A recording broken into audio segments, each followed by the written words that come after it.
તો સુરેન્દ્રનગર જિલ્લામાં ચોરવીરાની સીમમાં કાર્બોસેલ ખાણો પર એસઓજીએ ફરી એકવાર સપાટો બોલાવ્યો છે.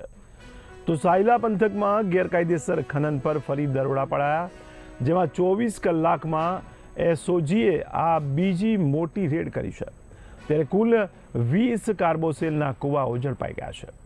ત્યારે 20 મજૂરોને પણ રેસ્ક્યુ કરવામાં આવ્યા છે. તો લાખોનો મુદ્દામાલ પણ જપ્ત કરાયો છે. તો સુરેન્દ્રનગરના ચોરવીરા સીમમાં કાર્બોસેલની ખાણો પર એસઓજીએ સપાટો બોલાવ્યો છે. તો સાયલા પંથકમાં ગેરકાયદેસર ખનન પર દરોડા પાડવામાં આવ્યા. ત્યારે 24 કલાકમાં જ એસઓજી દ્વારા આ મોટી રેડ પાડવામાં આવી છે. ત્યારે કુલ 20 જેટલા કાર્બોસેલના કુવાઓ ઝડપાઈ ગયા છે. ત્યારે 20 જેટલા મજૂરોને પણ રેસ્ક્યુ કરવામાં આવ્યા છે. તો લાખોનો મુદ્દામાલ પણ જપ્ત કરાયો છે.